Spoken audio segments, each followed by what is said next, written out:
আপনি কি কখনো এমন অনুভব করেছেন সব কিছু ঠিক থাকার পরও আপনার ভিতরটা একদম ভেঙে যাচ্ছে? রাতের বেলা যখন সবাই ঘুমিয়ে পড়ে তখন আপনি চুপচাপ জেগে থাকেন। মাথার ভেতর হাজারটা চিন্তা ঘুরে বেড়ায়। আপনি চোখ বন্ধ করেন কিন্তু ঘুম আসে না, কারণ আপনার মনটা শান্ত না। আপনি কাউকে কিছু বলেন না, কারণ আপনি জানেন আপনার কষ্টটা কেউ বুঝবে না। বাইরে থেকে আপনাকে দেখে মনে হয় আপনি ভালো আছেন, হাসছেন, কথা বলছেন, সব ঠিক। কিন্তু ভিতরে ভিতরে আপনি প্রতিদিন একটু একটু করে হারিয়ে যাচ্ছেন। আপনি চেষ্টা করেছেন, অনেকবার চেষ্টা করেছেন নিজেকে সামলাতে, কিন্তু যতবার নিজেকে শক্ত করতে গেছেন ততবারই ভেঙে পড়েছেন। এখন মাঝে মাঝে মনে হয় আমি আর পারছি না, সব কিছু ছেড়ে দিতে ইচ্ছে করে। কিন্তু একটা প্রশ্ন, আপনি কি সত্যিই হেরে গেছেন, নাকি আপনি শুধু ক্লান্ত? মনে রাখবেন, ক্লান্ত হওয়া মানে হেরে যাওয়া না। এই পৃথিবীতে অসংখ্য মানুষ আছে যারা আপনার মতোই চুপচাপ লড়াই করছে, আর আপনি তাদেরই একজন নীরব যোদ্ধা। আপনার এই কষ্ট, এই দুশ্চিন্তা, এটা আপনার শেষ না, এটা আপনার জীবনের একটা পরীক্ষা।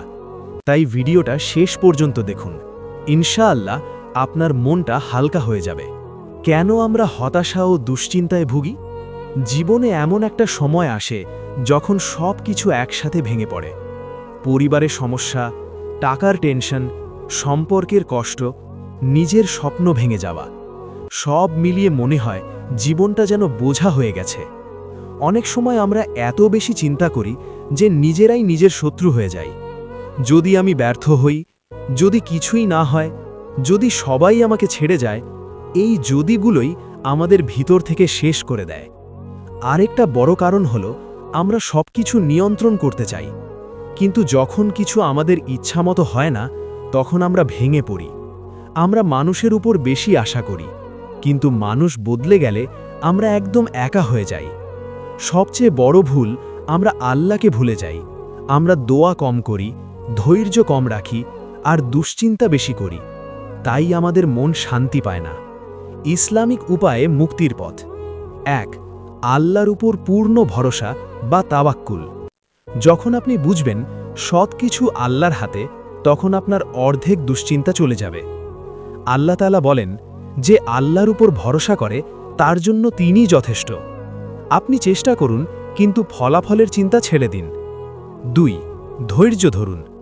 আপনি আজ কষ্টে আছেন মানে আল্লাহ আপনাকে পরীক্ষা করছেন। আল্লাহ বলেন, নিশ্চয়ই কষ্টের সাথে রয়েছে স্বস্তি। এই কষ্ট চিরদিন থাকবে না। বেশি বেশি দোয়া করুন। দোয়া এমন একটা জিনিস যা ভাগ্যও বদলে দিতে পারে। হাদিসে এসেছে, দোয়া মুমিনের অস্ত্র। আপনি কাঁদুন, আল্লাহর কাছে বলুন আপনার কষ্টের কথা। ইস্তেগফার করুন। যত বেশি আস্তাগফিরুল্লাহ বলবেন তত বেশি মন শান্ত হবে। হাদিসে আছে, যে বেশি ইস্তেগফার করে আল্লাহ তার দুশ্চিন্তা দূর করে দেন। নামাজে মনোযোগ দিন। নামাজ শুধু ফরজ না, এটা মানসিক শান্তির সবচেয়ে বড় মাধ্যম। যখন আপনি সিজদায় যান, আপনার সব কষ্ট আল্লাহর কাছে তুলে ধরেন, তখন মনটা হালকা হয়ে যায়। যা নিয়ন্ত্রণে নেই তা ছেড়ে দিন। সব কিছু আপনার হাতে না, কিছু জিনিস আল্লাহর উপর ছেড়ে দিন। এতে আপনার মন অনেক হালকা হবে। নিজেকে ভালোবাসুন ও সময় দিন। সব সময় অন্যদের জন্য না, নিজের জন্যও বাঁচুন। একটু হাঁটুন, নিজের সাথে সময় কাটান। আপনি জানেন, সবচেয়ে অন্ধকার রাতের পরেই সবচেয়ে সুন্দর সকাল আসে। আপনার জীবনেও সেই সকাল আসবে। আজ আপনি কষ্টে আছেন, কিন্তু এটা আপনার শেষ না, এটা আপনার প্রস্তুতি।